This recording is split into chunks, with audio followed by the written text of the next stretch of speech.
အဲ့ဆို live စပါပြီ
Okay, all of them Good evening to all of you, and I would like to welcome you once again from People's Go team. Let's give you a warm welcome to the Way of Thought talk show program.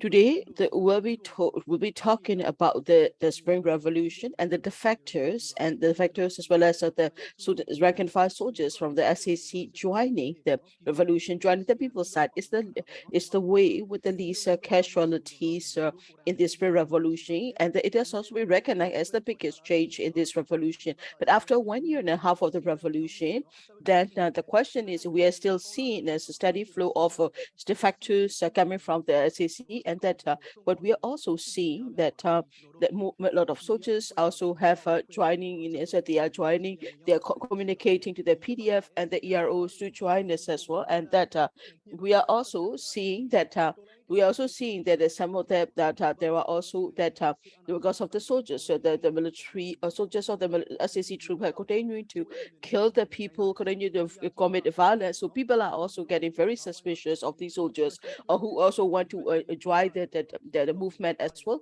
So the today's topic is how important are the defectors from the SAC in this movement as CDM soldiers, and that to what extent can we still welcome them? So our topic will be, are the CDM soldiers still necessary?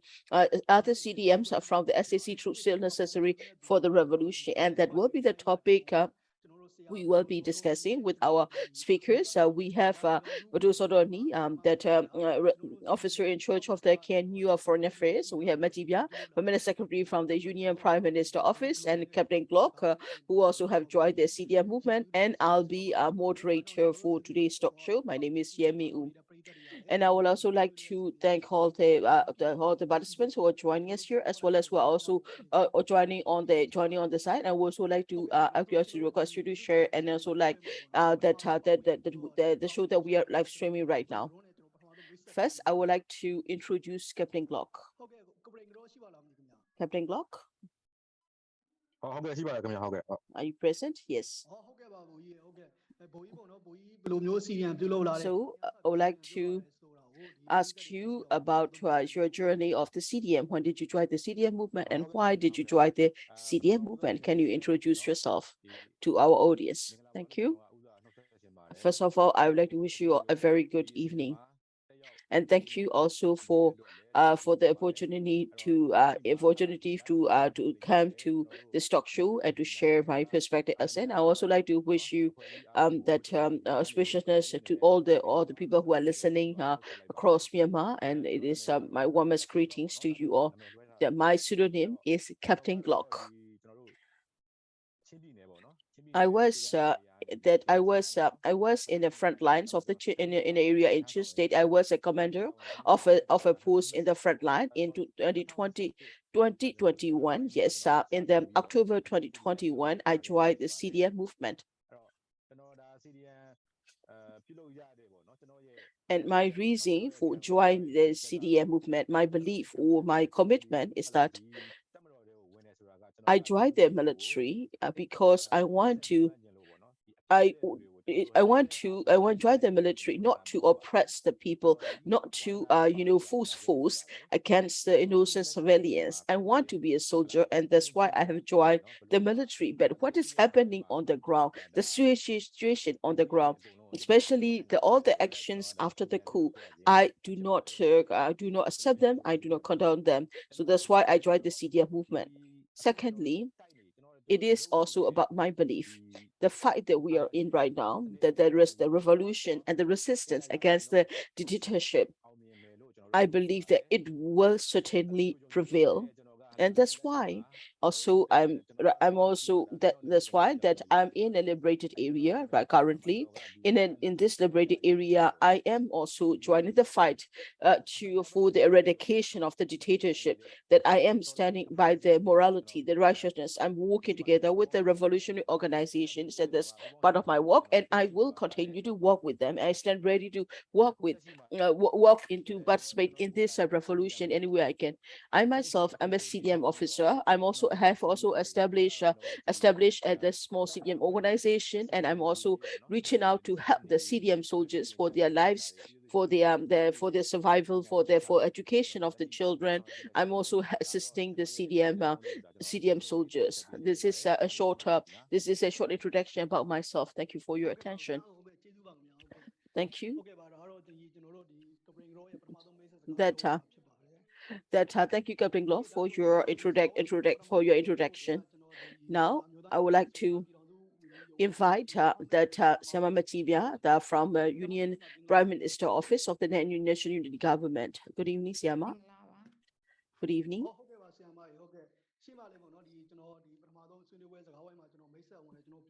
So as I have expressed in the introduction, that during this revolution, there are a lot of soldiers who have joined the people's side as well. But we are also seeing the soldiers who are defecting from the front lines and various military posts as well. So my question to you is, how important is the defection in this revolution? To what extent should we welcome the defectors or those who join the CDM movement, and what is the policy of the NUG on the defection? Good evening once again. My name is Kyi Pyar. I am serving as a permanent secretary for the Union Prime Minister Office of the National Unity Government. To answer your question or how important defection is for the revolution, I would say it is very important. It plays an important role. Because in our revolution right now, across Myanmar, there are battles happening across Myanmar, fighting across Myanmar and resisting the military. We have more defectors. If we have more cases of defection, then there will be fewer fighters. When we counter security sector defector, we also include not only the military, but also the police. If the more of the security actors join the defection or they defect or they join the CDM movement, that will mean that there will be less casualties or fewer lives will be lost, and that will also advance us faster to our goal as well. Now, when there is a fighting, then both sides take losses, and I'm sure you all will understand that right now. People so that when the people are very happy when they hear that the SAC troops were killed, and when a young PDF was lost, were to sacrifice his life, it's a major loss for the country. so that in such a time that instead of fighting against the people, if more soldiers and then the police would join our side and defect and be part of the people, that will mean less casualty. That will also mean less the negative of the losses as well. That will also mean good for it, because we have seen that in the battle on the front line, sometimes the bodies were left behind. So I think joining the people's side, joining the right way will be a good thing for all of us. That's why that for the national unity government in that and in the since August of the 2021, we have established a central committee on the defenders program as well. We have started working on it, and then we also have implemented as well, right? That this committee of the national unity government is one of the earliest committees as well. That also shows that the way the committee was established, that we knew even in the very beginning of the revolution that we knew that it is important. At the time, the NUG has not even declared defensive war against the resistance. But even longer than that, there were already there were already CDM soldiers who have been they have been doing the CDM as well. Even in April, we have a lot of them. So we established a committee, and that we work systematically to do that as well. And this process is very important to the revolution, and that's why since the early time in the beginning that national unity government has been working on this systematically. In doing so, we also set up the policy, and that policy was also officially announced since the establishment of the committee. That so in this that committee, that we explain why we do the defector program, and what are the that we also explain what are the policies of the defector program. When we share with the people, is it because that the idea also is we want her to know that as well, that we also explain about what will be the situation like as well. So here I would also like to explain also about our five policies, and that once soldiers who joined their people's side, and they decided to part with it as well. When we say defectors, we mean both not only the soldiers but also the police officers. That if they join the military, then we welcome them as good citizens of the country, good citizens of the land, and then their pensions and their position and their salaries will be provided by the NUG government. And when they leave, and that to ensure that they are safe, and that to be for them to be able to live in a secure place, we all will also ensure that they can live in a safe place, and that when they join that is the PDF that we are also that make sure that those we welcome, we also ensure that our alliance also welcome them as well, because at that time, that at the time that when people feel very bad, people feel resent, and people feel angry towards the soldiers and the police officers as well. So we want to explain to them that we welcome them, and that and also that we also want to welcome them, and that we want our allies as well as the people to accept and welcome them as well. What is important is for the future federal army, and then we are already established the local police forces as well, and for that we also help them to be able to serve with the possible that positions in the federal army, and that in the police force that we are currently establishing as well. The federal process is very important. And that's why we have started working on it as such, that we stand with with this policy as well. Since then, we have always been working that we that out of the many committees of the NUG, this there's a people's side committee, or especially the committee set up for the defector, is one of the most active committees as well. Maybe I should also talk about I should also talk about what are the arrangements or the organization we have planned for the defectors. Let me continue to talk about it. Yes, please. And that when they join the defector, when they join, since the committee was established, what we did was we worked together with our allied forces as well. We discussed with them because our allied forces like KIO and KNU, CNF, KNPP.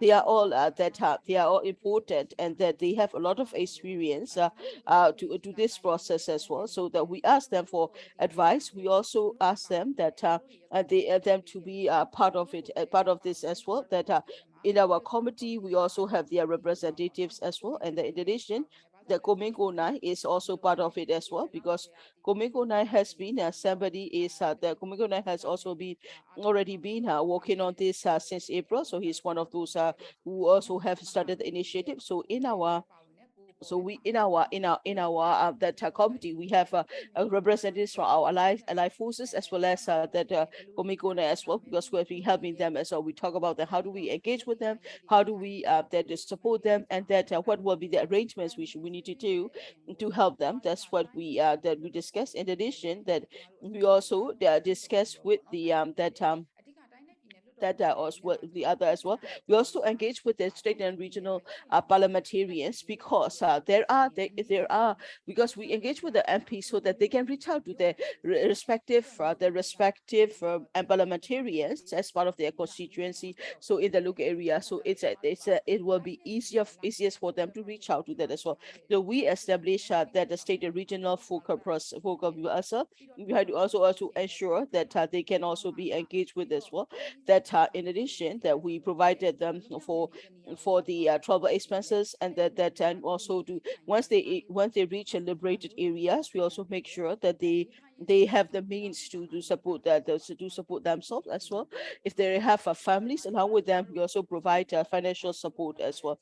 So these are what we implement to provide assistance to them. However, there are also that many cases where we are not we're not be able to we don't have access to them. Some of them join the CDM and they just go to a village and then they can shelter them, and that they sometimes they are not in direct contact with us. In such context, Sanova, that that we work with the people's school, and that the program here to have with them as well. So that's also that another way we do it. We go to the people's school, other program, to provide them assistance and support for their livelihood as well. But however, that there are also those that who are not yet in our list, and who still haven't, who may be defectors, but who are not in our list, who are not registered with us as well. Defectors programs has been nearly a year now. So for the year now that we have been consistently working to provide assistance for the defectors until now for NUG, that with the support of the people, that we are that for the defectors that we have been using about 970 million jets that we have been using for them as well. And that's part of the that is part of the work that we are doing for the defectors. Thank you. Thank you for very clear the explanation and the information as well. And these are the information shared by Smetibia from the Union Prime Minister Office of the National Unity Government, that so that if you are listening, and then you can also tell us what you think about what energy government is doing. If you have, I think this is a good idea, this is a great idea, this is where you think that you should work more on, so feel free to give us comments on that on the Zoom, as well as on the Facebook live page as well. Feel free to send us question, also to join us on Zoom and ask your question in live later on, or that you can also give a comment as well. And then you can also please feel free to share us, like, what should we do to support the CDM soldiers? That's also a question I'd like to put to all our audience as well, that we would like to invite second person, that second person, second speaker, I would like to ask is Padoh Saw Taw Nee. Padoh Saw Taw Nee has that he has a busy schedule, so that we have given him the questions for answer, and Sia has sent us that a video recording, so we'll be sharing with you. Good evening. Good evening. Thank you for joining us to the People's Go and Way of Thought talk show program, and that that you also in the earlier in the earlier interview, in earlier talk shows, you also talk about how to manage the prisoner of war. And this time, I would like to ask you about the defection. That I would like to today's question will be more focused on about the role of the defection. Right now, defection defection how important defection is for this revolution, that that so those are the CDM soldiers as well as an officer. What kind of encouragement do they need to join that to defect and to leave the military? What kind of support do you think they need them? On this part, I would like to say that so those soldiers who join the side of the people and that we welcome them is part of the incentive for joining the CDM. It could be ulis, it could be soldiers. These are the those are who are the weapon bearers. That here I would like to discuss in two parts, because for us to be able to celebrate the revolution, that to win a revolution, we cannot win it from only one side, and that I always say that you need to use multiple approaches, diplomatic approach, you need to have economic approach, political approach, and you need to do this as a multilateral approach, multiple as a approach to this. The first one I would like to say is that domestic situation is important. The revolution inside Myanmar is important. We have been trying very hard as well.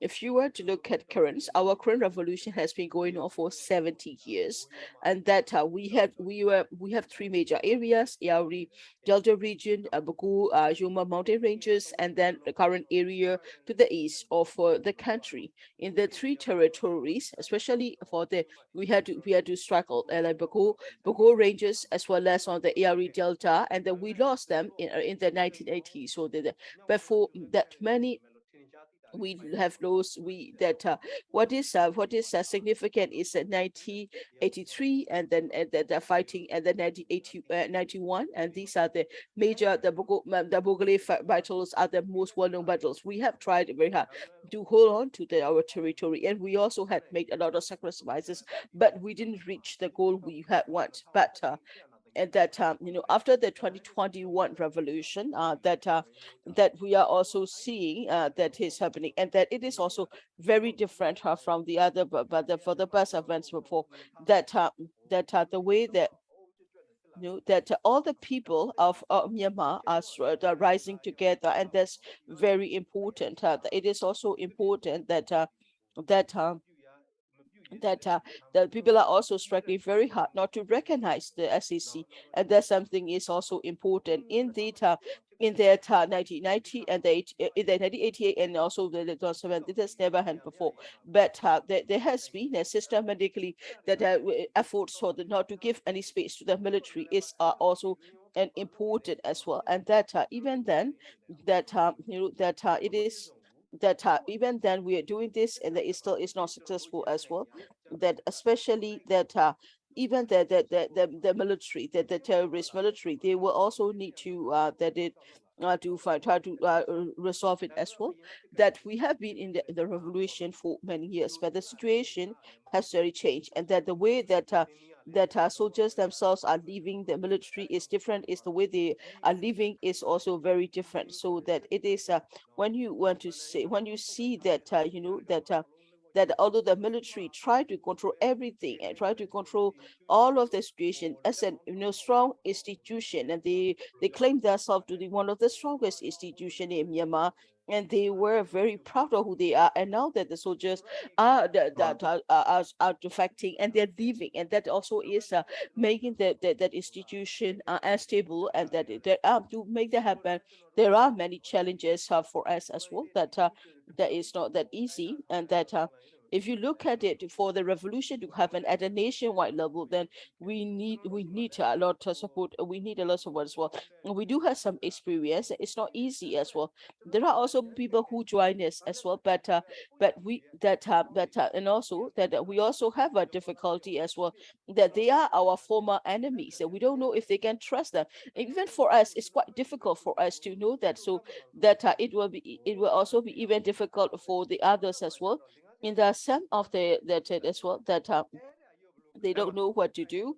That is, it become, if you have one or two or three of it's not difficult, but that if you have more, that it also is make difficult as well. It's also difficult for the local people to, when you have two or three or four, that the fact that it's not a problem. If you have more than, if you have 50, if you have in the 900, that it also difficult for a strong institution to collapse. It is also important to make it collapse internally, not only externally as well. And but there are also, the situation is that that things are happening so already, and it is important that we cannot let things go on. It is also important to make encourage, so that there will also be more soldiers that affecting the more soldier and police affecting the military. But there are ways for us to do, and we also need to think about how we can do that as well. And that for us is humanity is the basics for us. That humanity, the humanitarian perspective is should be part of our the perspective as well. As I explained before, that it is important how do we deal with it as well. The enemy who reaches, who really has, who has those who surrender, how do we deal with them? Those who we capture, the prisoners of war, how do we deal with them? And that humanitarian perspective is important.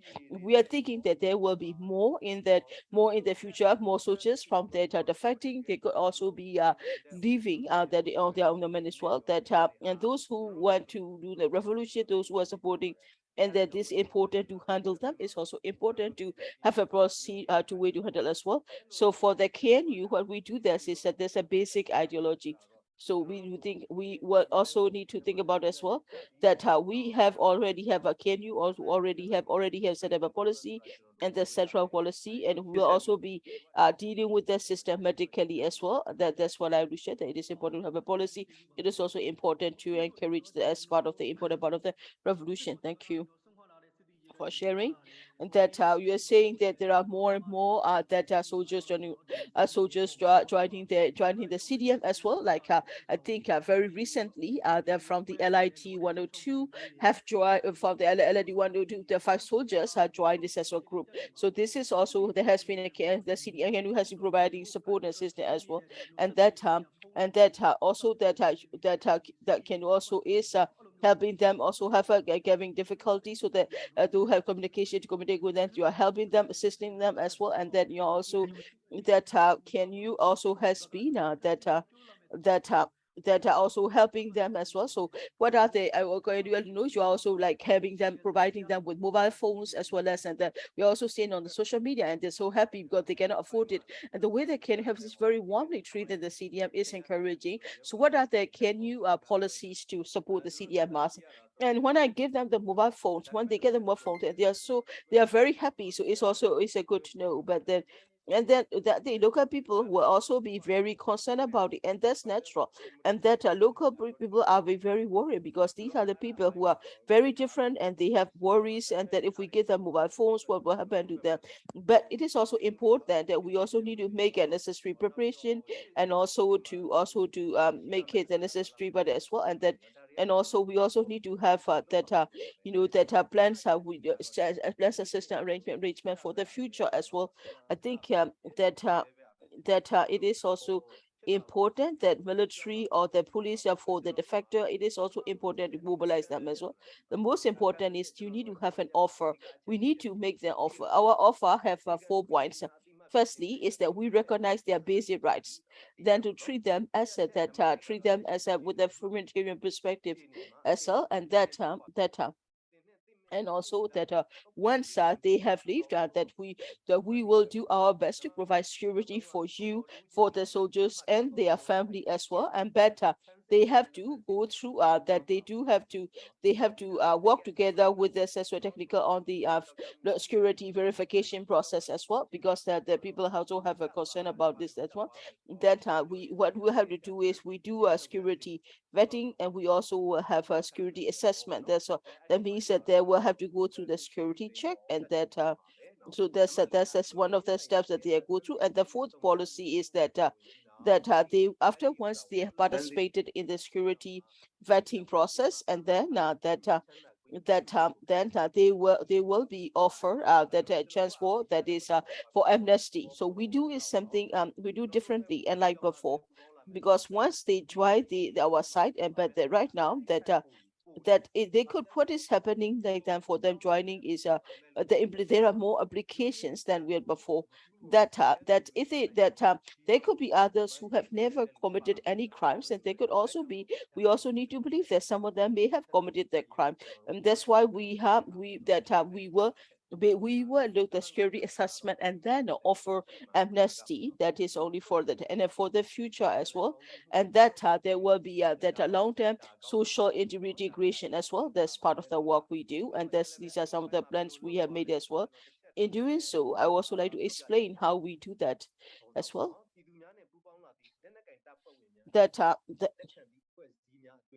so that so it is there. We also have the commitment for the that weapon bearers to follow as well, because it is important to understand the both sides as well, and that all these are the we recognize and guarantee the basic rights of the others as well, that they will be treated with the humanity, that we will also respect their dignity as well, that there will be no discrimination based on religion or skin color or anything, and that is that we make it made it very clear that there wouldn't be any kind of discrimination as such, that and also that once they are under our as well, that we will make sure that they will not be treated or discriminated. They will also be not be maltreated in different ways. There will be no verbal or physical abuse, and that also that they will not also be arrested for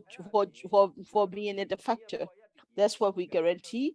And then if it is necessary, we'll also be providing assistance for the livelihood. We'll also help them get international from support from international community as well. So that what we mean is we do what we can to support them. We accept as much as we can, but if necessary, we will also we go if there are more people than we can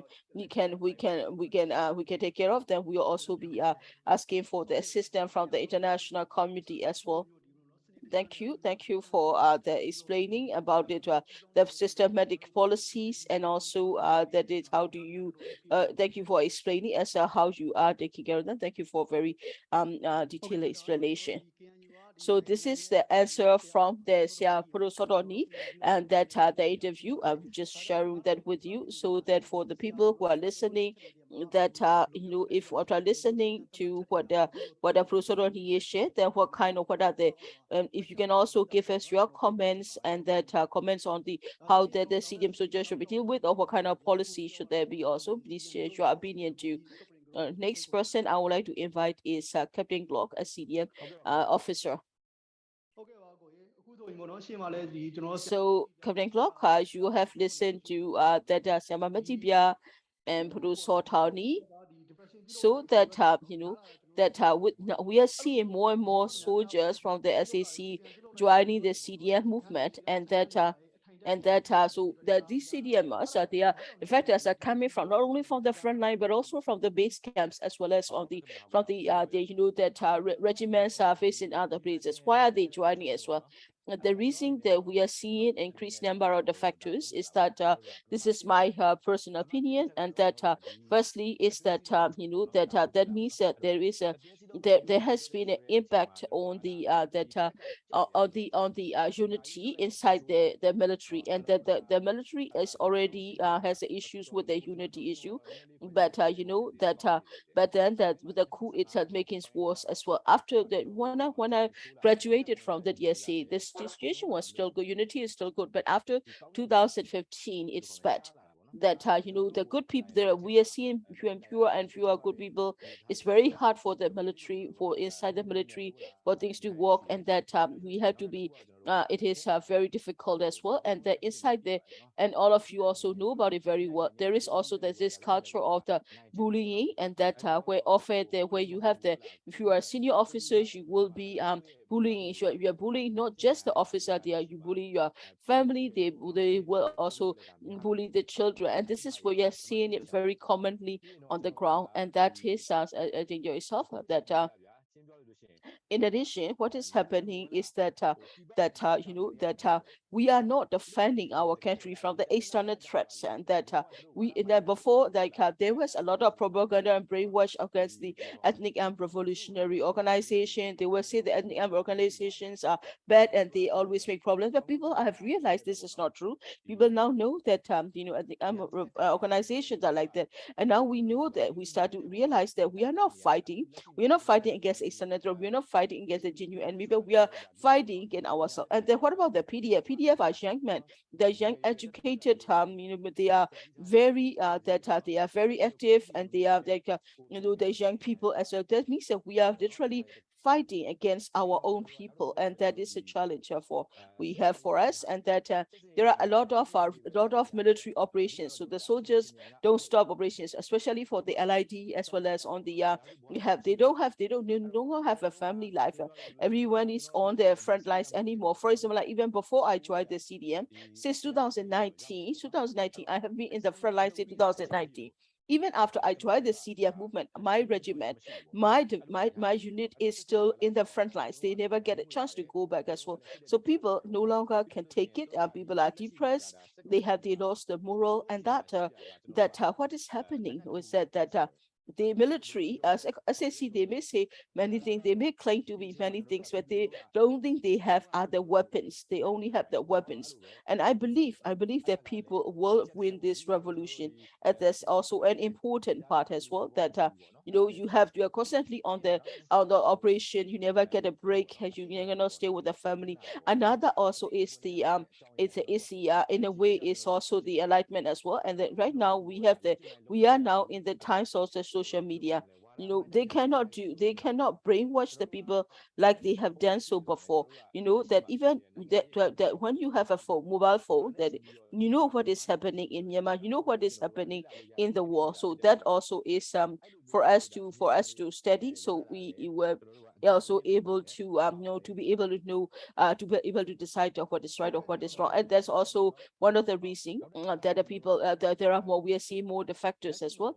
Another point I would like to say is that that so let's say that if you join if you join the revolution, and then even if you sacrifice your life or you were killed as well, people will be very sad about it as well.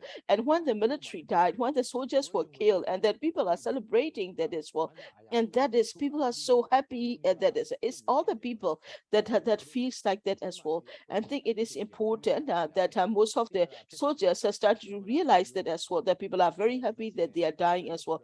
And that also is pushing them to join to defect as well. That's also is another point as well. And the last point I would like to say is about the ethnic organization. That with the ethnic on organization, they will say that if you were to defect, then they will kill you, and they will brainwash the soldiers. If you were to try them, then they will kill you. But in reality, all the ethnic and revolution, all the EROs are welcome us, and they treat us as like human beings. They treat us as humanely, and that is something we are seeing more and more. So that and that is also the reality as well. Now they are starting to see that as well, and that these are the facts which are pushing them as well. And that's why that I always say that we are seeing more and more defectors on the ground as well. Thank you for your answer. And that so that what about those what about those soldiers who are remaining as remaining as well, that those why are they remaining with them as well? What do you think? What kind of people are they? Can you also share? Well, it's very clear that firstly is that they want they are the ones they in a way I would say them as that they are that power maniacs, and they want to have power at any cost as well. All of people, like people have an ego, and that's really part of it as well. Ego is part of our life, but it is also important that you need to think about the greater good. You cannot think only just about your ego. When you are seeing, or even if the entire country was burned down by the military, if my family is doing well, then I'll be okay. Then that kind of, that as well. These are cowards. I would say that they will remain with that as well. And the other type will be is that the nature in that they like to bullying the people. They like using weapons to oppress the people. Kuya Ming knows about it as well. That we came from the military. That in the military there has been a lot of they use the fear as well, and that this way that they only know they want to govern the people, and the only way they know is that they want to use the fear to govern the people. And all the right, yeah, all the people, even not even the people, but also the soldiers, they knew about it as well. That those the coward who want to use fear as well, and that that they have no qualities, and that they just want to abuse the power they have, they would remain there. That's for sure. That another possibility is that there are there are reserve forces, and there are also like there are also other forces like the infantry forces, as well as on the infantry forces as well. And then most often those who have to go and run military operation is the infantries and light infantries, and they are the one who are joining the CDM movement as well. And that the who remains with them is that who remain comfortably inside the military, and that they don't have to that and that if they think that if I join the CDF movement, then it will be difficult for me, and it will also be difficult for my family. And that these are the people who remain inside the military, especially from the reserve forces. They think that way, especially the soldiers, especially the officers from the infantry, from the infantry forces and light infantry forces, and we are seeing a lot of corruption, especially the officers. There are also a lot of illegitimate businesses, and they are getting somehow a lot of money from these illegitimate activities. It's not that they don't know what is happening, but they remain there because that will give them opportunity to make money illegally. These are the people who remain inside the military.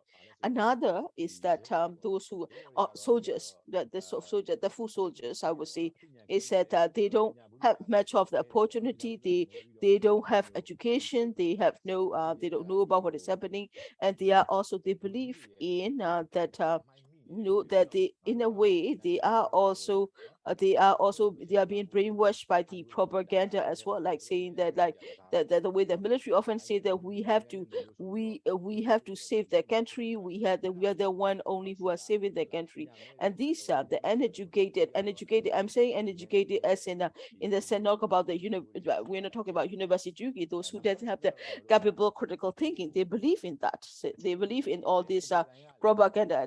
There are also people who know the situation, and they want to join the CDM, but they don't want to stay with the military. But however, you have a family, and that you have a wife, and then in that case, then there are those they were not able to join the CDM as well. So there's also could be officers or the soldiers like that as well.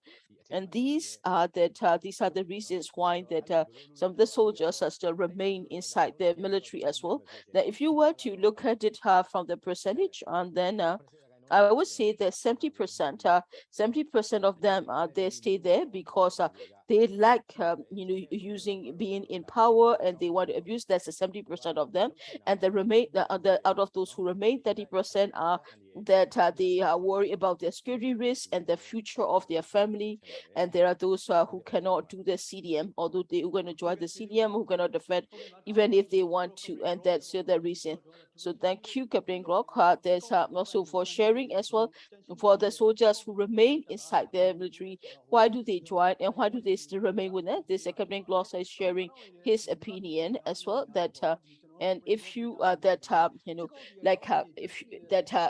although Captain Glock will answer, and if you think that the 70% of them, because of their greed and position, is that we also that that if you, when you are listening, and then you can also share with us what do you think as well, that what about why are they, which soldiers they remain with the military and they will not join the CDM movement, and why do they remain as well? And if you have any comments also, do you please feel free to write them down is as well, that and you also like to request also to request you to share our talk show, so that you can also help us as well, that we, so I would like to invite for another round Siama Matibia.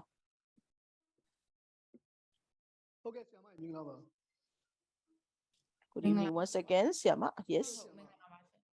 Yes, I'm here. Thank you. So Captain Glock, and that also have and that have discussed as well, that you, as you know, that SAC has been running, conducting military operation across Myanmar, in Koku and in different parts of Sagaina Magui. They are banning villages as well, and that like Monai also, we are also seeing massacre that we also have seen in the media about where they are proudly enjoying like mass killing innocent civilians as well. So a lot of people were saying that, people are saying that they will not accept the the CDMers from the Sakai and Magui region. If if military regiments are serving there, they will not welcome them as well. So what is your NUG position? And that so will there be, or will NUG be setting up new policies, giving the people very strong response to the military, to the certain truths of the military as well? Of course, people are entitled to have different opinions, and that and also that in areas like Sakai and Magui, and it has been the cases where like it has been really bad in Sakai and Magui area. And when you see that, and then of course you will not be people will not be able to accept it as well, and that if they join it as a defector, then because people don't want to have them as well. But there are two parts to this as well, and then we need to think like we cannot so it is there could be such cases for the civilian CDM as well, and that some of them have joined the CDM movement since February. Some joined it at the end of the year as well, so that those who joined the CDM earlier, and then so that they were always asked like, to what extent are you going to accept the CDM? There's also the question they were raised as well, and that now, okay, once you are joining the CDM because you think it was better now, and what about those who have joined the CDM since the very beginning, and shouldn't they be recognized as well? That's also the rule will be very different from those who have beginning as well. And that when we draft the policy for the civilian CDM, we have to discuss quite a lot as well, because the CDM also be very strong as well. That at that time we also take note of when they join the CDM movement. So we take note, we collect data on when they join the CDM, and that this way, because that will also be a part of their history as when they joined the CDF movement, and that when we have the civilian government in power, when we do the management as well, we also have to take into account that okay, these people joined the CDF movement at what time. We will also be able to establish also rules and policy. These are some of the ways of thinking as well. For the defectors, when we think about the defectors, it is also it's also harder to think about them as well. And of course, we are also asked questions as such as well. We'll say that, well, because right now, because military has been very cruel and in the oppression, and they have been violence. They're committing horrible acts of violence, which make us ask questions about humanity. Are they going to welcome them because they have acted inhumanely against the people of Myanmar, and that if they think that they are going to lose the war and they join the CDM movement, should we accept them? They are joining the CDM movement. And that is a question. That's a question we have. So we are also reviewing that as well, and UG also reviewing as well. The next month, then we have that our committee for the fighter committee will have for 1 year. So we'll also be we're also thinking about reviewing the policies that we have established as well. As some of the people also want us that that maybe not to recognize them as well, and that is no longer like this defected or CBM, and then also the way for them to sort of like a surrender, to accept them as joining the surrender movement. So that's also something we also need to consider as well. If we do that, then for these stuff, if we don't, the question is, are we not going to that accept the defectors? But the defectors are very important for our revolution as well, because they already know about what is happening as well. And before, military as an institution has been there since we are very young, since our age of our parents, and that 1980 revolution, they also have been part of it as well. But military as an institution was very, very strong. But in this revolution is in a way it makes a history in some sense, because we're able to with the we alliance with our allied forces, with the EAOs, and the people of Myanmar will stand together with the same voice to fight against the military dictatorship. And that it is because it is that is also making that military at the one of the stronger institution Myanmar, and stable as well. I'm sure there are also a lot they have to think about it. We know everybody is talking about the way the military doesn't have a strong moral anymore, and but for some people still have a lot of challenges to join the media movement. Somewhere we call it the watermelon, so to speak, that they may be soldiers, but they stand for the people as well. That means the military is greatly threatened, as at that time military is when we is in a threat. Then we also need to that to make it as well. We also need to have a program to welcome those defectors, because that also is making them that destabilizing as well. And that if you want to say that, well, only one that they, because they think that this there are also people who will say that, well, they are trying only joining that because they are losing to be they are not winning this war, and that's why they are joining as well. But it is, I understand their resentment as well, but it is also important that we need to stop this from happening. If for that to stop the military, to stop to stop the military from being properly fashion as a institution, then we need those people to leave the military as well. And then we even hit it as a question. Then we also hearing that there has been some efforts for the whole regiment to join in to join our side, but there are a lot of security risks as well, and that in this in a it's one of the some of the fightings, and that it is possible that they could surrender easily, and they could raise a white flag as well, and there could also be entire regiment joining the CDM movement, and that is a good thing for us, because that means that we'll be able to we'll take fewer losses as well, because whenever there is a battle and both sides are losing, and that we don't want any of the PDF that young and PDF fighters to lose their life as well. So we think that is a possibility in the future. And the governing bloc has said before that inside the because inside the military situation is really bad. Situation is bad because of there is an information blackout, and we don't hear about what is happening. But yet that's that there's still this happening inside the government as well.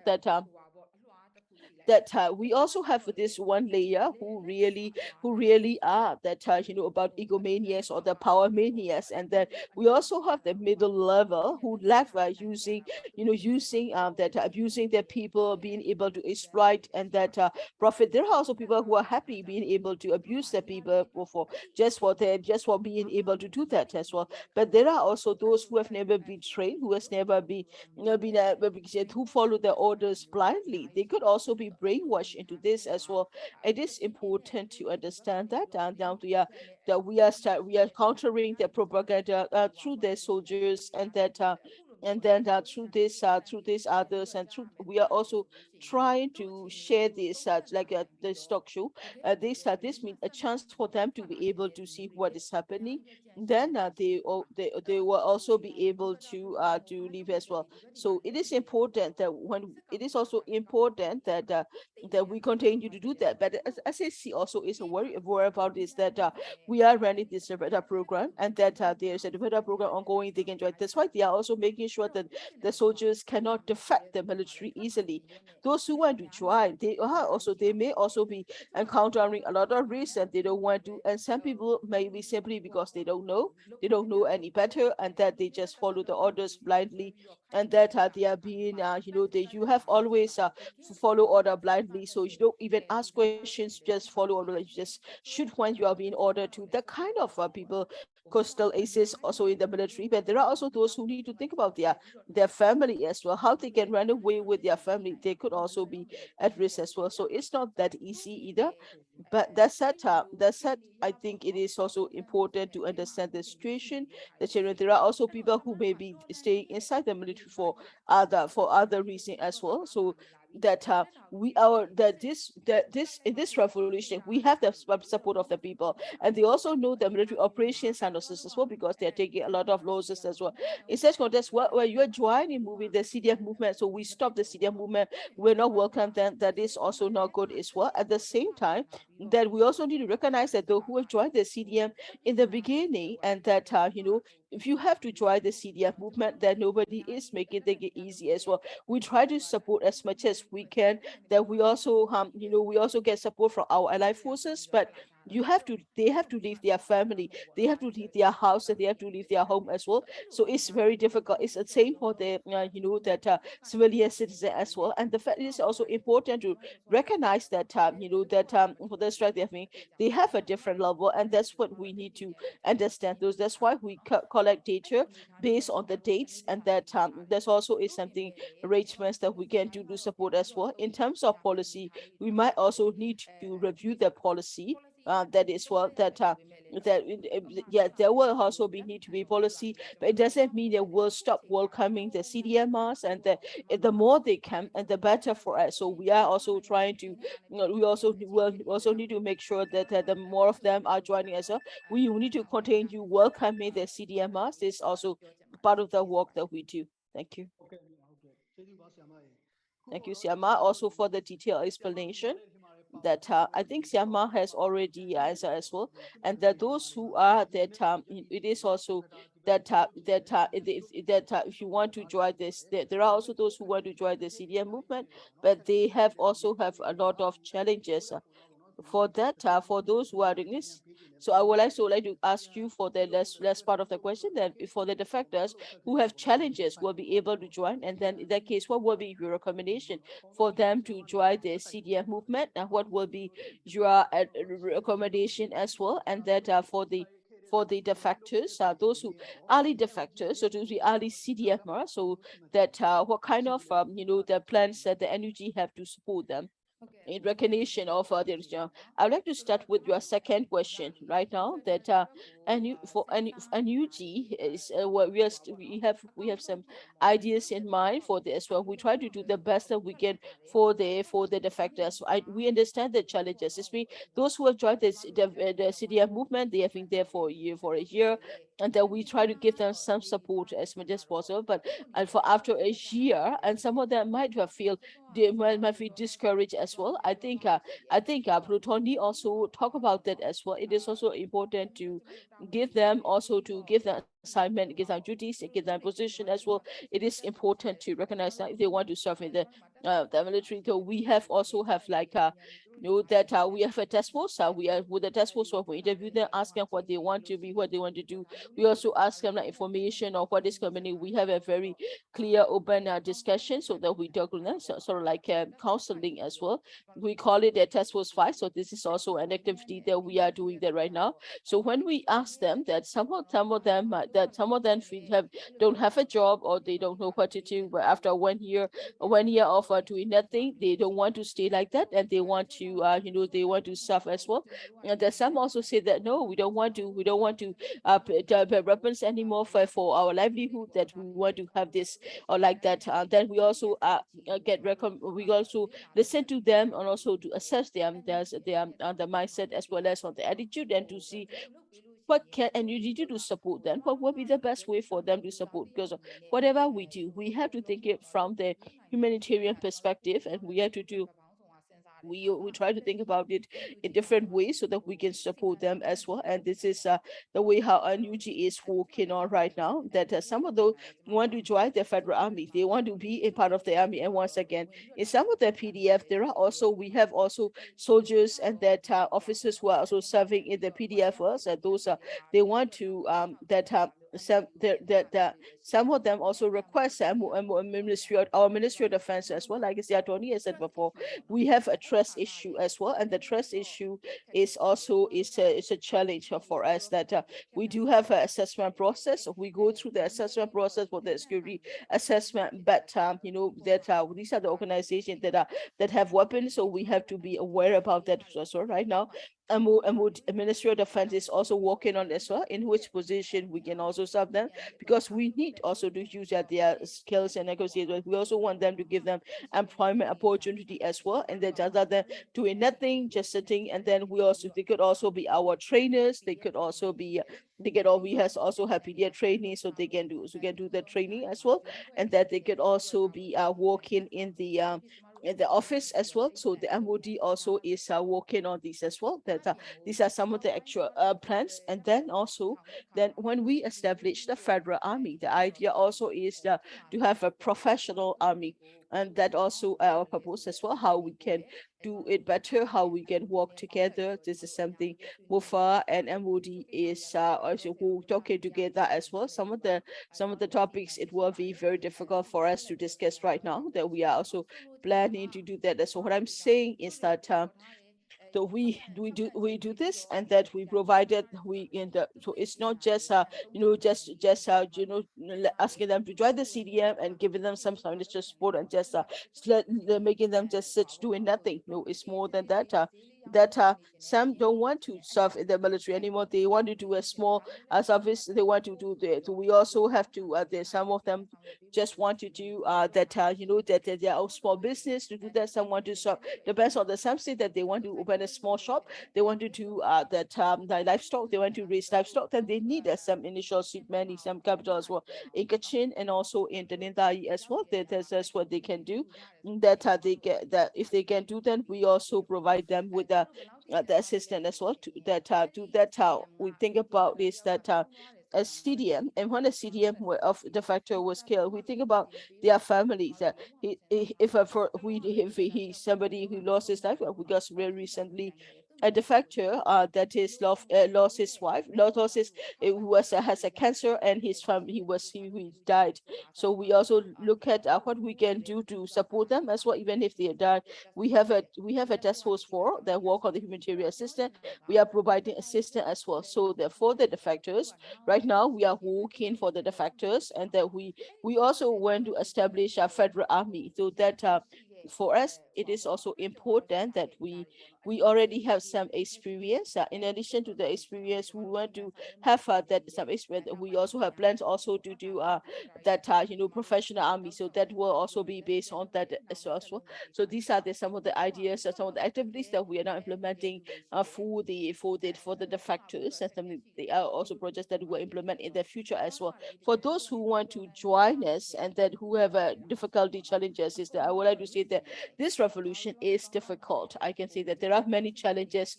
There are a lot of like as well for the civilian CDM also is very difficult. That people have right to education. Those if you're a CDM teacher and you teach in our online schools, and you're at risk as well. As a CDM teacher, if you teach, then you could be arrested. So these are the dangers that as well. So this revolution is I would say is very challenging. It's not easy, and it is important that we have been going through the difficulty, that we start from zero, that now that we are here to this level, and that is because of the strong will of the people, and that's why we are successful as well. And that what I would like to say that to joining the CDM is difficult. If you have a I said I would like to say that when there is a way, we will keep the doors open, and that we are also reaching out to the other as well. with our allied forces is the revolution as well. Very recently, like KNU have just 5 soldiers, and the 5 soldiers joining. They have reached our committee. We are providing them with food. We are providing them with shelter. We are providing with the blanket. They just came to us with nothing, empty-handed. So we are providing them with clothes, and that as well as on the bedding, so that they have a place to stay, place to eat. That there is a danger that you will also need to find a way to overcome that. In doing so, we will do what we can to welcome them. So the door is always open. You just have to have the mindset that we are going to join the people's side, and that they just have to have this decision made. But we will do our what we can to also to welcome them, to make things possible for them.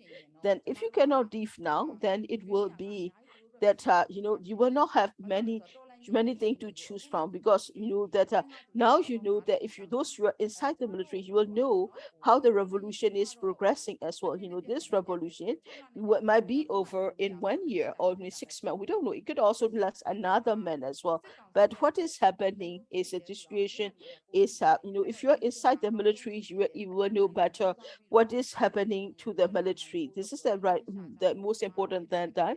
So it is important for you to take the risk and then join the people's side, because if not, the ending will not be a nice. You won't have a happy ending, and there won't be many things to choose from. So it is important to important to gauge all the possible channels, possible way forward, and find and take the risk to find the most possible outcome of the case as well. And thank you for sharing. These are the what is that Chibia for sharing as well, and and also that we also like to ask you, like, what kind, like we that if you have any idea or to what extent should we welcome the defector? Does a revolution needs the defectors? What is the role of the defectors in this revolution? If you have ideas, comments, on feel free to do that as well. If you want to join in the discussion directly, then you can use the Zoom link we have provided on our Facebook page and join us on Zoom. Then you can discuss with us directly. If not, please put them in the comment and the chat box as well. That I would like to share with you the second part of the interview we have with Padoh Saw Taw Nee, and we like to that so that we can hear his opinion as well. SAC has brainwashed the soldiers, and they spread the propaganda of fear that if the soldiers were to defect or join the CDM movement and go to the ethnic organization, you will be that the soldiers will be SAC soldiers will be killed, or you'll be in trouble. So that some of the troops are very afraid, very scared that they will be killed by the EROs.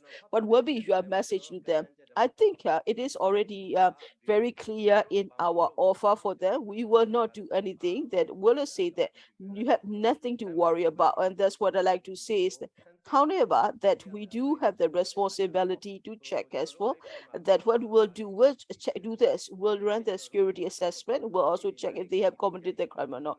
And that if they meet the condition, then they will also get amnesty as well. So first we will do is we'll do the security check, and then we security check and we find out that this person is genuine in his desire to join as well. Then based on his capacity, you will also be given amnesty according to the legal framework as well. What I'm saying is that after that with the legal procedure, that those who join in us, that we do the security vetting, and that if we don't see anything, if we don't have anything, then they didn't do anything, then they don't have to worry about anything if they haven't done anything. But what like I said before, that right now that situation is no longer not like what happened in the past, especially that in the our point 4 is about it, that the defectors that defectors will need to will have to that they either they want to they either they were the witness or that they were part of the crime, committed crime, that is since 2000 that 2021 February 1st or before that they have to they have to very openly and briefly they have the responsibility to state that the act where they are involved in. They could be witness to, or they could be part of those perpetrator as well. They have to take their courage to let us know as well, because if they don't say nothing, if they don't have anything, if they admit to us, and then if they have they have committed, then we'll have to go through another process, which another process is to, so that if you they have the responsibility to disclose what they have but they have been part of the crimes they have committed, but they will also be held accountable in the respective court as well. We don't have that yet, but in the later in the that so we do have that as well, and that so we have our system. So for us, it's like having the system or doing this is not this new, because we have been establishing for a long time. So we already have a system. So the fact that they will have to face challenges, I don't think they have to really do worry about it. They go through their process, and that if they have committed the crimes, and they will also be held accountable for the crimes they have committed, and that there is also the opportunity for him to get amnesty. We also need to look at the circumstances of situation, that they will be able to overcome these challenges. But there is another one point as well, and that the factors we have want to have the, however, there is an exception that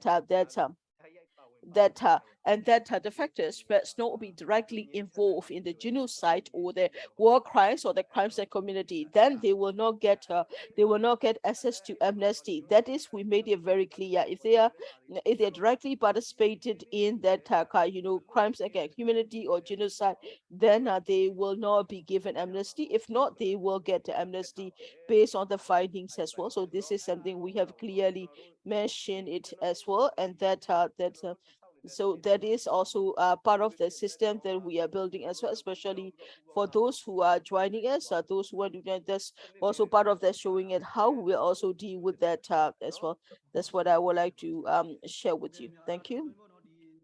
So that you have clear policies as well, and that one thing is if you that if they are not directly, but that if they are not, the soldiers are not directly did not directly participated in the genocide or crimes of community, then there's a possibility for them to disclose the crimes that they have committed, and that if found that according to the legal procedure, they will also be given amnesty as well in that, and also so in the KNU territory area, some of the soldiers and officers from the SAC troops, they want to join the CDM, so they are new to this they are new to the area, so they don't know how to reach out to them as well. So that they may be very afraid to also to connect to reach out to them as well. So that what can the KNU different brigade can do for soldiers and the officers from the SAC forces, that how can they reach out to them, how can they reach out to you, and then what are the plans for the KNU to work with them? Well, right now that I think it's in a way we are hard to say that we know they can go to this, they can go to connect this place, and but we do have a policy. KNU is the highest power that we have the Central Executive Committee already have issued the policy of as welcoming the defectors in the brigade, in the KNU, in the brigade. All these officers that they know about it, they also understand that we welcome welcome the fact that they know they're broken as well, and those are the commanders are also the members of the Central Committee, so they know about it as well. That in that you have to reach out to the commander as well. That even the brigade commanders are part of this as well, so they know very well about this as well, and that in our a permanent in the permanent standing committee meeting, and that we already have discussed about this policy also have been established as well. So if you reach out to the brigade commanders, they will be the most appropriate people to engage with as well. That I don't know who that it will depend on the each brigade who will be the contact person, who will be the focal person to engage with. But one thing I can say is that either like a commander of the brigade, they know the policy, and that you can also know that you can also reach out to that commanders or the commanders of the brigade. It will be the easiest because they know the policy, and they can also have the authority to provide that is for assistance as well. Thank you, Sia. I would like to ask you a follow-up question, and that so what is your perspective on the Spring Revolution, and also what is your vision for the future nation of Myanmar? As a closing remark, Sia, can you discuss? Well, our goal is that the biggest our goal is that we want Myanmar to be a federal union as well, and that so it is an important policy that we have established as well. With along that, this is how we are doing the policy as well. Like for example, like we want it to. We are strongly founded as well. So that what we are doing is the genuine federal union. That's what we are going for. That we work with all the ethnicities and all the different communities. We need to engage with it as well. But I think there are also challenges as well. That even if we cannot bring in all the people across Myanmar nationwide level, but that this revolution also is giving us opportunity for to be as inclusive as possible. There are also organizations which are not entities which are not able to join it as well. But if you're is I think in the end we want it to be inclusive. We want all the stakeholders to be part of it as well, and that in the building of the federal union that we want the challenge is that even in the during the peace process we also have tried our best. We also did our biggest challenge is that that in the future nation we need to have a new security system. That's something we hope to achieve, but it has in work as well because of the SSC was very resistant to the security sector reform. We're not able to do that as well. Now that that we are also now doing the armed revolution is not good. We have tried a different way. We are also using different approaches to fight the revolution. So we need a security sector reform will be sorely needed as well. That the defectors, those who are joining the military, those who the from the soldiers are joining us, and that we want to join us, that we want to fight the military hunter, and that it is also important. All of us are working on this revolution with a strong commitment, and we also need to have a strong security system that will be for the good of the people, and that's something we need to discuss together. We need security forces that can provide human security, that can provide the security for for every human being in our country. That's what we need. That's our policy. It doesn't matter how difficult the challenges is that we need to. The most important part of the new security system is absolutely important as well. That we need that as well. That we don't need. We will not accept a military that exploit is supremacy that plays a part in the politics. We want a system where the military is in a new security sector system that is right now we are going through the revolution. Revolution is hard. It is also take time. It also had to make sacrifices, and we don't have to explore that this part of the revolution as well. What we want is that we want us for us to be successful. For us to but we believe that with the strong support of the people we shall prevail. But after that time, it is also important that we cannot have a become that we need to do something that the future nation should be a country for all of us, where the people feel this people have the people live for no freedom, will have enjoy their freedom from fear and to be able to participate. We need to build a new system and a new security system that will ensure the guarantee and the full rights of the people. Thank you for the detailed explanation. So as the last part of the program, and so I would also like to ask you to give some words of encouragement as well.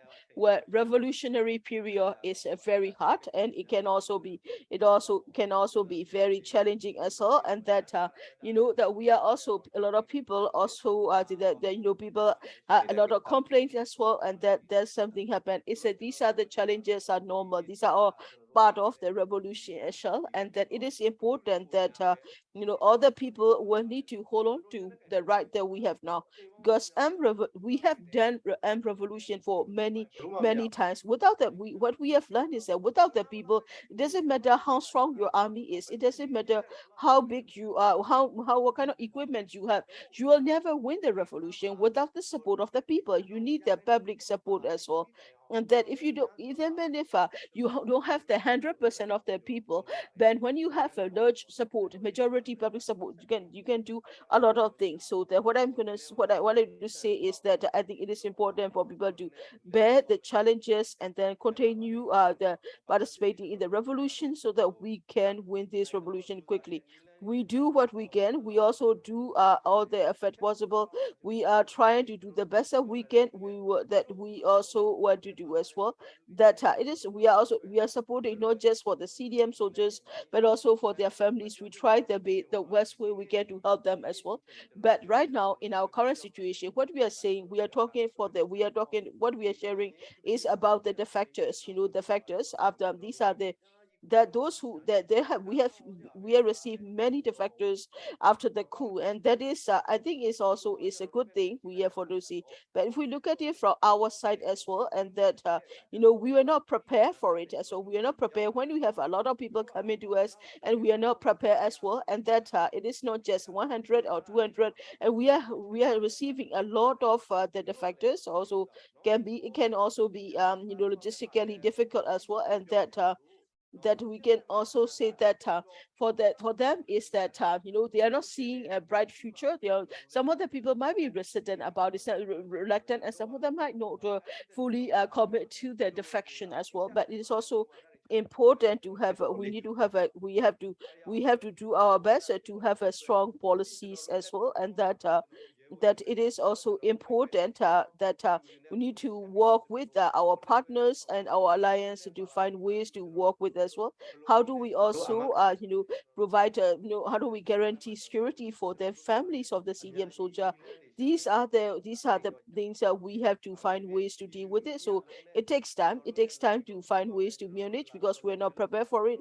But that we are happy that people are coming to our liberated areas, that the CDM soldiers are joining us as well, because that shows the trust. We are doing this because not just because for all of us, we are working for the others, for the country as well. And it is also that we know that others of their brothers and sisters from Myanmar also feel the same way. So I think it is important that we are all brothers and sisters. We are all going through the same situation, that it is important to that to continue our commitment, and the victory shall be within our hands reach, that we are all working together, so we're together. And thank you for your encouraging words. It really is also encouraging for us, and we also like to say thank you for giving us the time for us as well.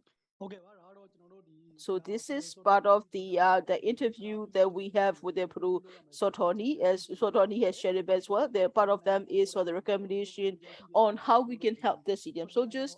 You also talk about the position and that policy, that as to how we can he is sharing his perspective on how we can build federal union as well. That you can also we also request you to share your comments and ideas and also your thoughts in the comment as well. If you have any questions, you can also shoot the chat box as well.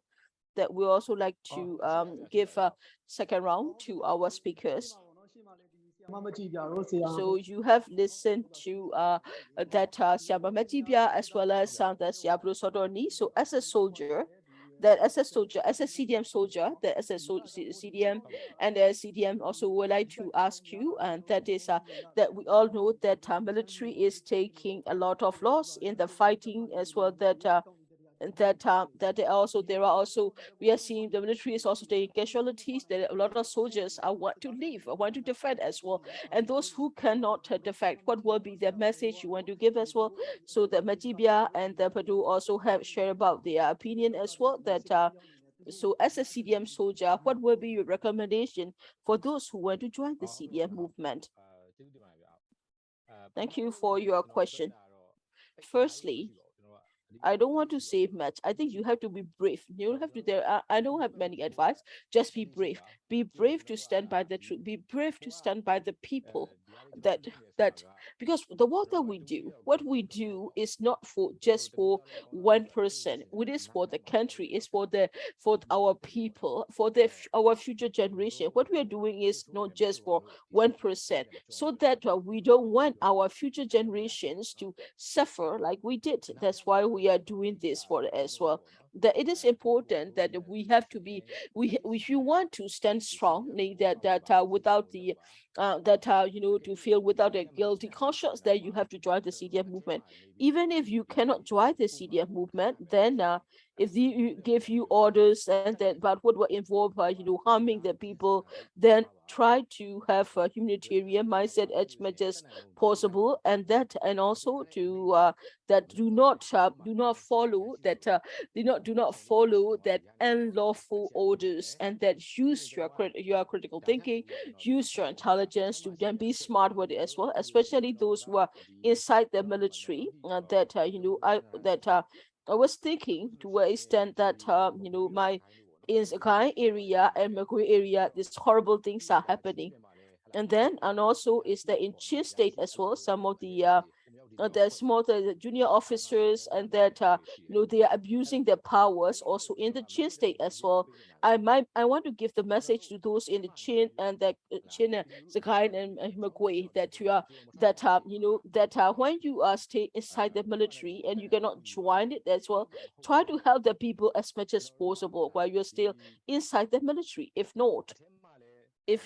you are if you still inside the military, and that if you are not helping, you don't have that you are using your weapons to threaten the people or endanger the people, my message to such people is that even if they inside the military, we have plans to make them feel unsafe inside the military.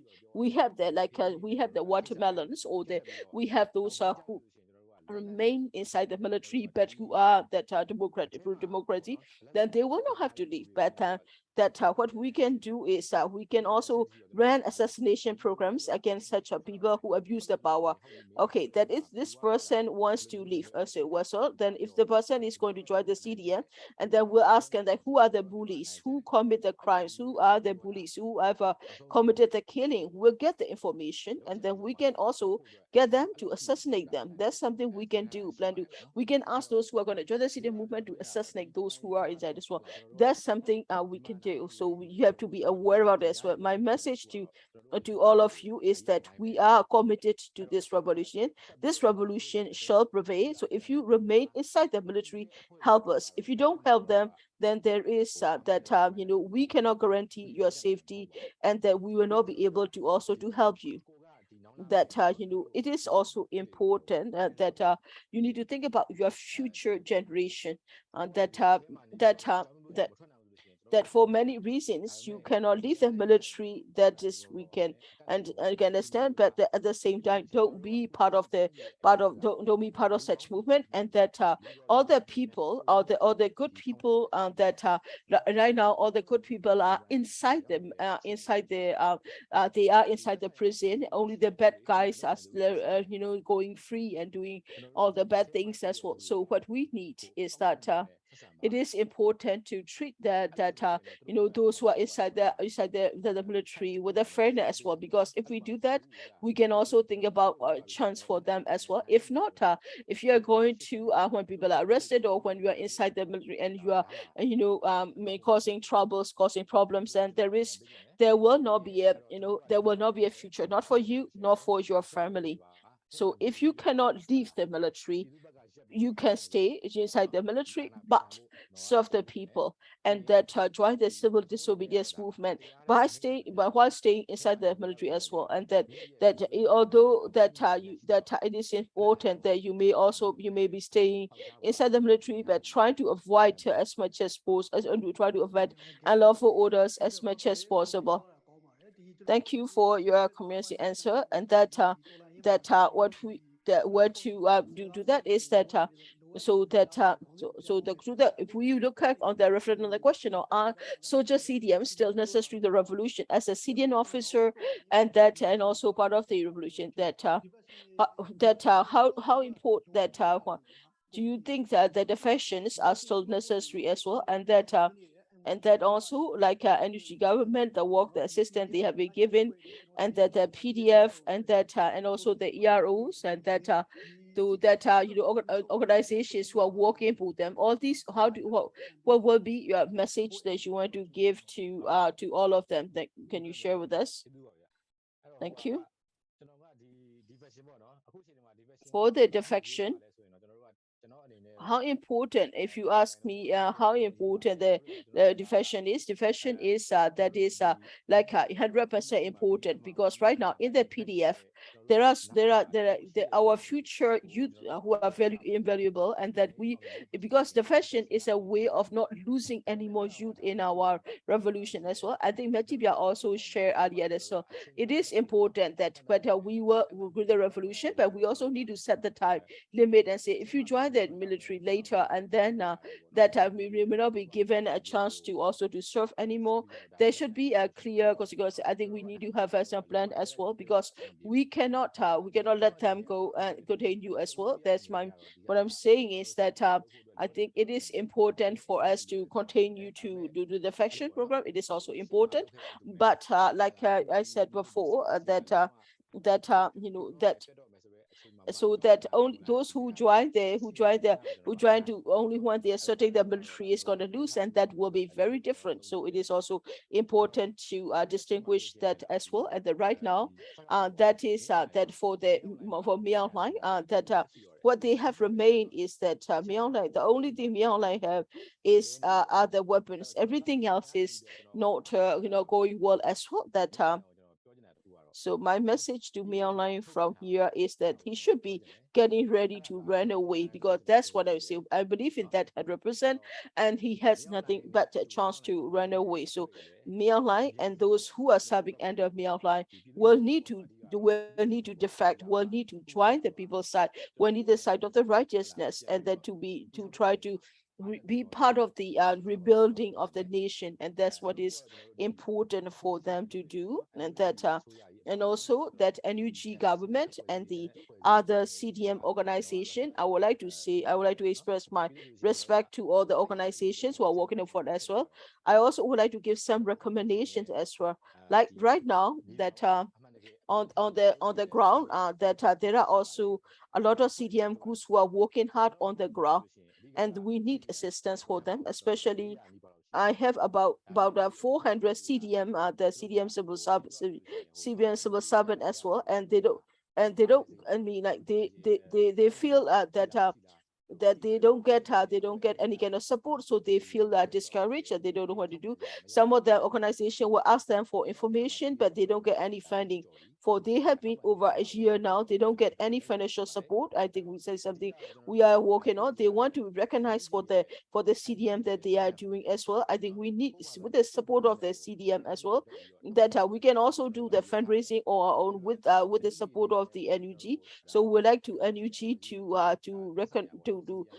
that they'll give us a CDM codes, and for the militaries also to give us like that certificates or recognition, so that we can try to raise our own funds to assist them. And that's what I would like to request as well, to get for the CDMers that need to have if you give support, financial support to the CDM, I think it is also make sure that there's that for the CDMs who are really in trouble, and that the support should reach the CDMs who are in trouble. So when they have to, if you are going through many organizations between, that will cause a delay, and that also means that those who are working on the ground will not get the support as well. We want also NUG to review this process or support, the financial support to that as well. Secondly, is that it's been a year that I'm part of the CBMS, and I start to also do understand that there are also who names themselves as a CDM, and then there are also who are exploiting the situation for their own benefit as well. We need to take action, strong action against them as well, then to blacklist them as well, to put them blacklist, and that we also would like to request that as well.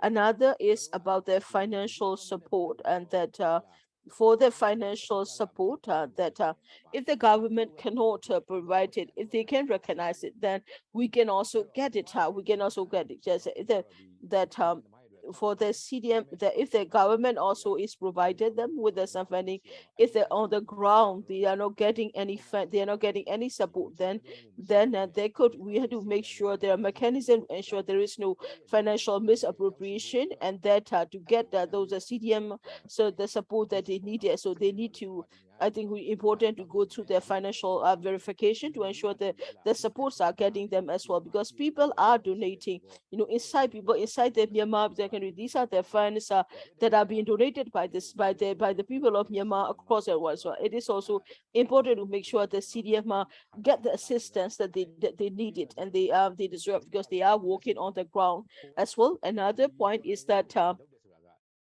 we do this revolution based on what we believe, based on the belief that we have, not just to get a position. For us, is that that when the NUG government will, not to just a position in the NUG. So what we wanted that to be able to provide assistance to those who need it.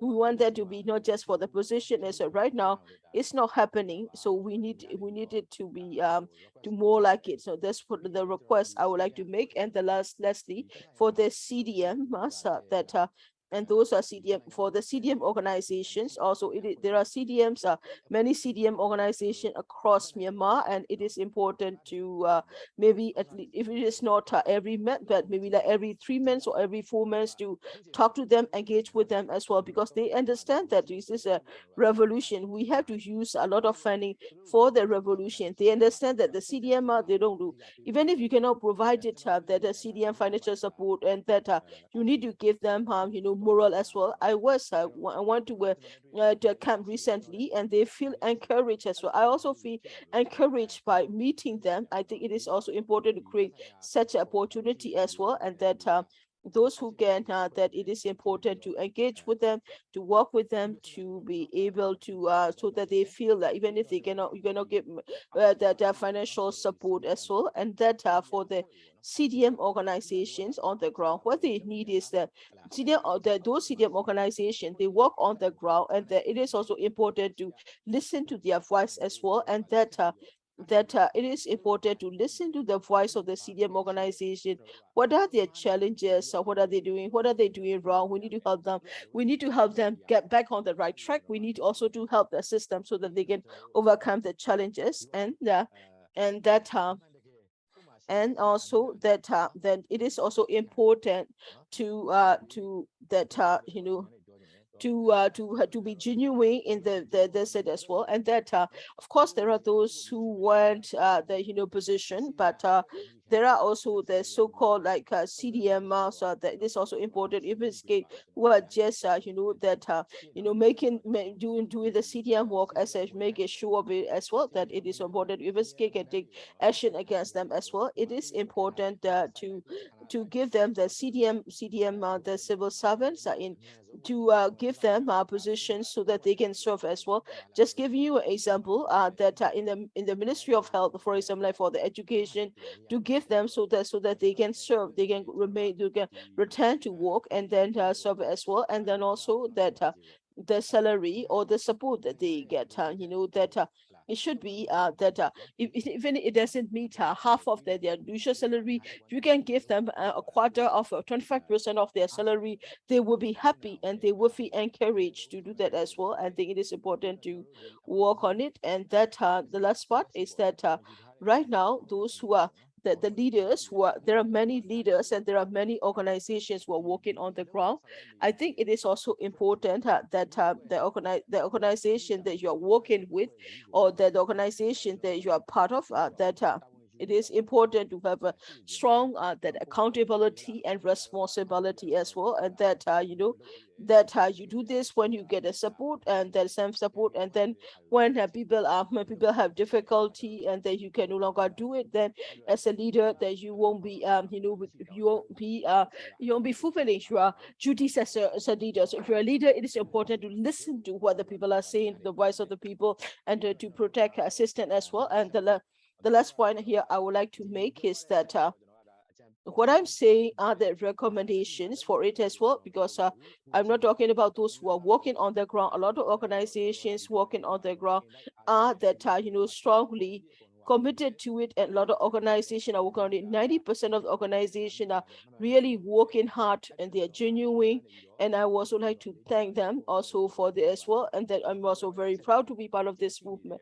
But there is also there are few organizations, the so-called refugee or so-called CDM organization, who are exploiting the situation for their own benefit, and that energy will need to step up to do them as well, and to don't stop doing that. And because all the country and the entire country is suffering, so that the people donate needs to go to the the CDMers who are in great need of it, and that's what we need to do. And that it is also important. But what we are also seeing this revolution is that the revolution is very strong, and that so we also need to make sure that we need to find a way to consolidate all the organizations present here, and then to work with us. That we also need to make it stronger as well. That as a position is needed, that we could be where you are needed. If you're needed as in the body, if you're needed in the COP, or do play the part that you are that you need to.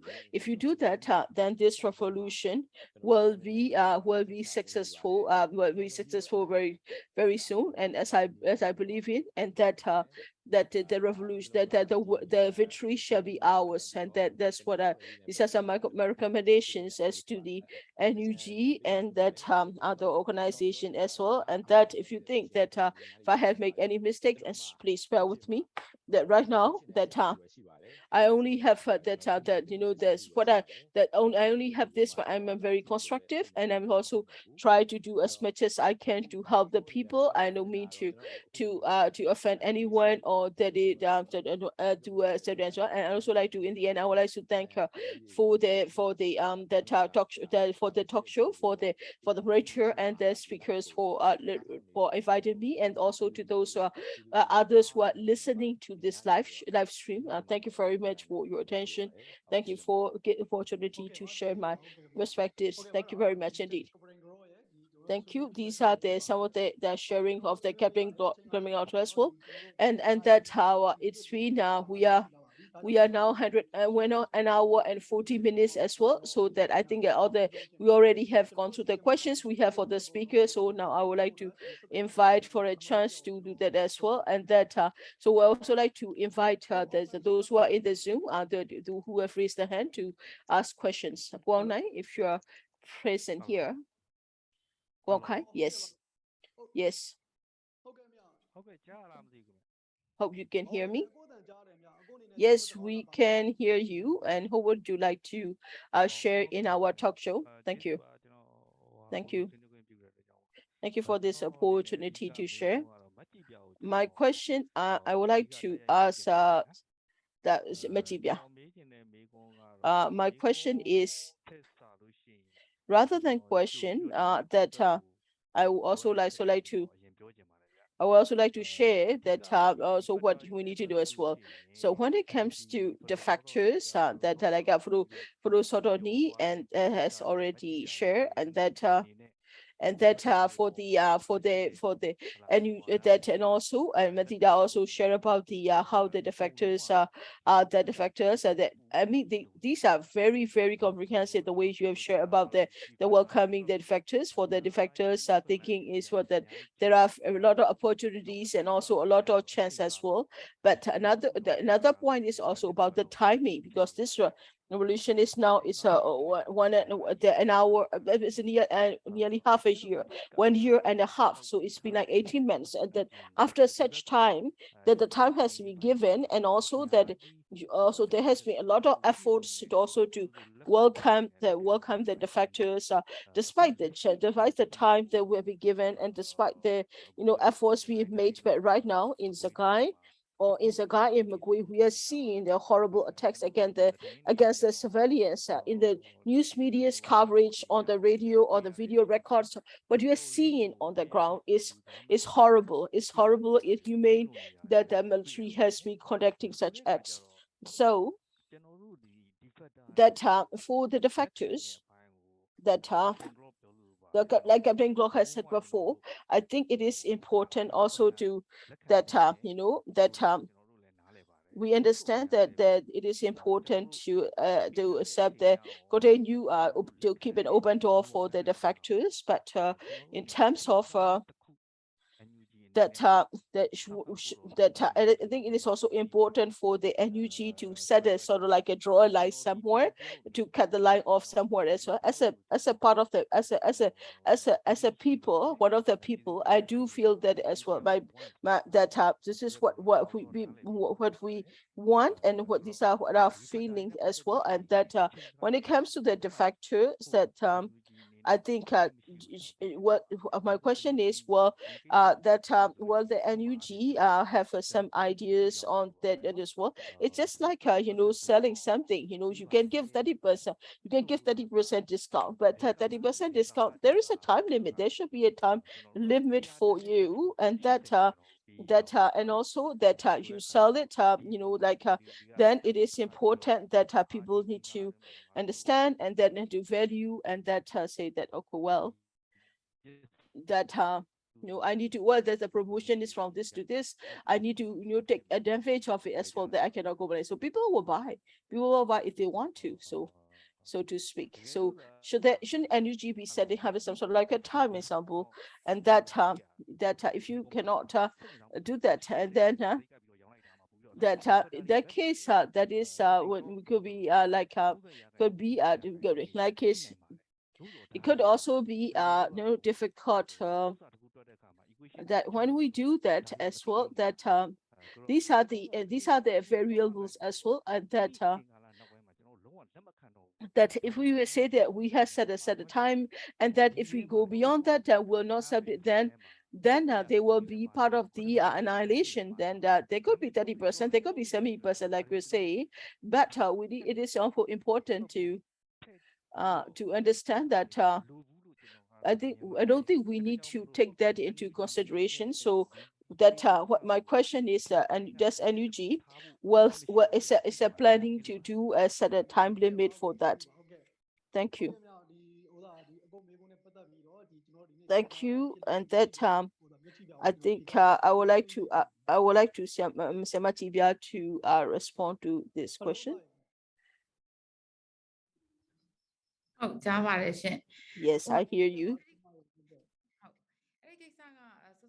Well, that part is I did mention about it is as well, in terms of policy, we need to review the policy, and thank you for the advice as well. And that is something we are also thinking about as well. We are thinking is that because of the contest right now, that right now we consider is the best time for them to leave, and that it is also important for them to make the choice as well. And that another thing we have to think about is that some of the people want to leave, and that there is also a lot of risk as well, and that also that they might need to also get more time as well, and that also is something we have to think about as well. And that some of them, they have their family, and then they might not be able to do it. Some people have to take some of them will take months to plan to be able to come as well. And that so we also need to think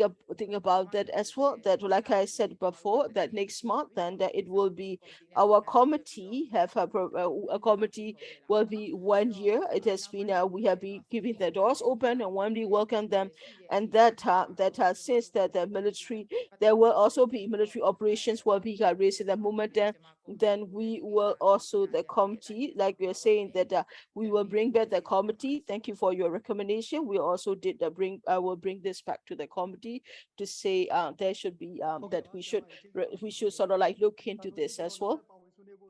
In that case, I would like to invite another person as well, and that so we have a CDM associate professor. If you're present here, please turn on your microphone to show with us. Yes, CDM associate professor. Can you hear us? Yes. Yes, please go ahead. So I'm an associate professor that will join the CDM movement. It's not a discussion but a question as well. Those who join the CDM movement, you have soldiers, and there is also we welcome the CDM as well. I myself am the CDM, so I know the difficulty and challenges, so we accept it as well. But those who remain inside the military, once a revolution is almost over, and I also believe in this revolution 100%, so that those who are what kind of punishment will you be given for the major and above? They are part of the state treason as well, and that how will you take action for like lieutenant colonel and that and colonel and the major generals, and then those higher position like a general and the senior generals are like vice deputy general. These how these will be taking action as well, and then what are the considerations in the NUG for to take action against them. That's what Myanmar Line is a war criminal. He should be executed, Myanmar Line, and so these are very clear. They should be executed for the high treason. But the others, they might be worried about them as well, that they might get action. So that I think we don't talk about anything about the action, so they don't know about it as well. They should also know about these actions as well, so they know what they have to be worried about. Thank you. We can hear you. Thank you, sir. Maybe Siamak can answer the question. Thank you. Thank you for this question. So that we have the CDM Success Committee, and that we have a CDM Success Committee, and that also we are also looking into what we can do as well. That has said that we also have the part about the CDM policy as well, and that the CDMers as well as, and we also would like to have a CDM policy as well, that so for them that we hope that what we can do, and that what can we do to the CDM as well, and that's something we also have to do for the defectors, that to be open, to be very clear as well. Defectors, like the case like you have just mentioned, we haven't think about it to be very open here, so we haven't thought about such cases as well. And thank you for sharing as well. For the defenders, we are now working on a law called like good citizens law. It is still an ongoing process, and for those that you have mentioned, these are considered as a war, that as a responsible for war crime as well. We have CDM until to the lieutenant colonel as well for the higher position. Then what will be the offer we make for those higher position is that for those that if they were to the senior officers joining our side, is also is a very good thing. Those if you don't join us, then they might be that they could also be more risk for them as well, and that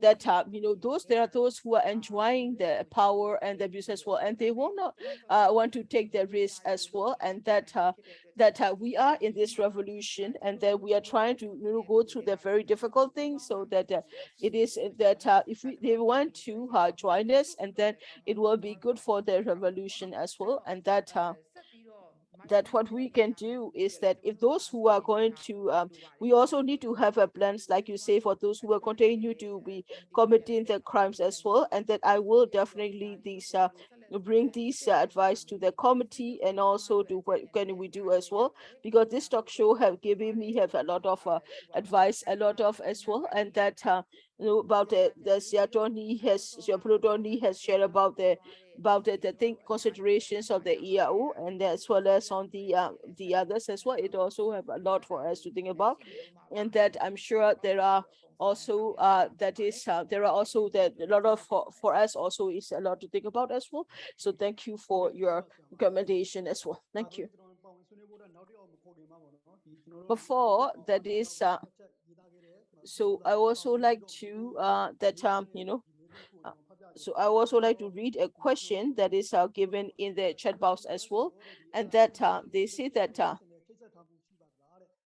so one of the question is that is that I think is that the question was also answered that so that will the transitional that the transitional just is the defection process is also linked with the transitional justice as well, and that it is that there was also you also have that I think NUG also is drafting a policy on decision law and to whether to assess to whether they are assess if their crimes are they committed crimes or not, and that I also like to it's nearly 2 hours, so I also like to will be wrapping up very soon, so I would like to ask a last person to we would also like to invite another person to share with us. Hello, ဟုတ်ကြားလားမသိဘူးเนาะ Alvin, ဟုတ်ကဲ့ဗျဟုတ်ကဲ့ yes, we can hear you.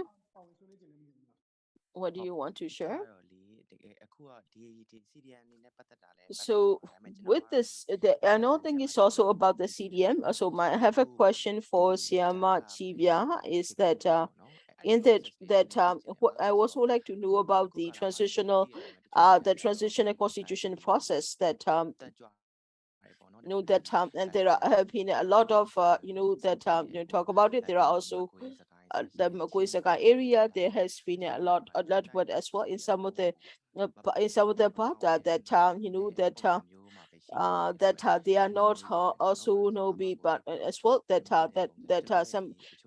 some of them are not really joining in the movement as well. So what about the transitional constitution can be very important. So how is the process with the transitional constitution? If I can ask this question, I would like to know. ဟုတ်ကဲ့ဆရာမများဆန္ဒဖြေကြားပေးလို့များအဆင်ပြေမှာမသိဘူးဗျ Will you be able to answer, Siama? ဂျာကာလာဖွဲ့စည်းပုံရေးဆွဲရေးကိစ္စကိုမေးသွား Transitional, I think the question is about the transitional constitution. အဲ့ဒါနဲ့ပတ်သက်ပြီးတော့လေ Well, for the transitional constitution, I think we are already that we are starting to work on this process as well. I think this is not very related to the talk show topic, but I would like to I will try to answer as much as I can, and that in that what the NUCC is going on or working on this as well. I think is also that I think it is also that for us to be able to go to the transition period, we need to have that we need to be able to have that to be able to go have a constitution as well. The federal democracy charter is where charter serves as the basis or the guidance, which is our guidance for it. But we have to work on a more comprehensive and the constitution as well. And when you say the full-fledged the comprehensive constitution, but this is also constitution has to be drafted within the revolution. So there could be limited, there could be shortcomings, there will need to be amendments, and this is the process that NUCC has seen have taken initiative as a NUG also has sent a representative as well. That in some of the the organizations are not there is that because that I think if we look at it that they are trying to that you know there are many who are fighting different as for the sometimes some of the issues are military, and because of the military strategy that will not be able to do a public outreach. And in the north or in the west or in the east there are already that activities also are going on as well, and that for the between the when we say the NUG and the revolutionary forces, I think it is the work our work is also that in this we have already reached a lot of distance within a short time. Of course we do want we want this revolution to be also to be more as well. We want the revolution to be over very soon. But if you look at the background situation of Myanmar in some of the cases, and that we have to work with that you know that we have to take time to work with it as well, that for a while that we are also trying to be able to do that as well, and that's why so that so we are also with the increase in that this the with the movement and so the military operation, the revolution, and that we are in a way that we are trying to as much as we can to win. At the same time, we also need to get more win that as well. So we need we also now working on the process of constitutional drafting as well, and that this is something the NUCC is working on, and that NUG also is working together as well. Thank you for sharing.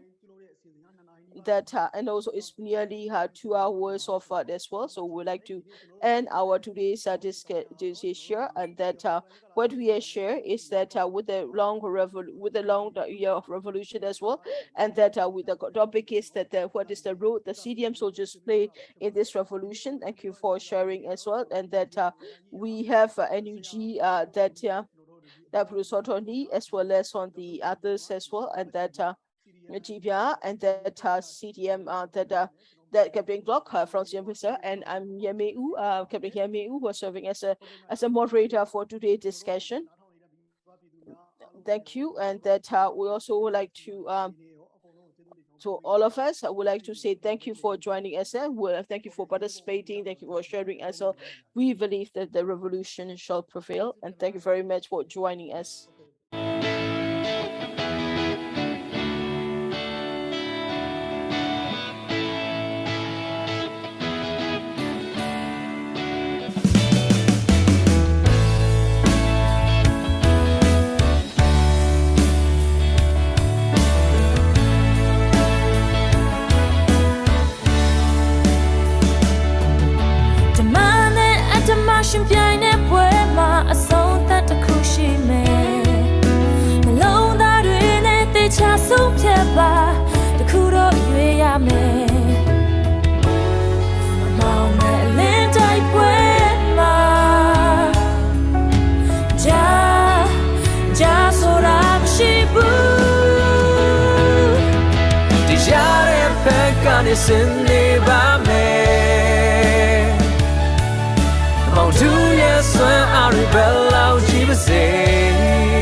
So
not ling other night as a nearby.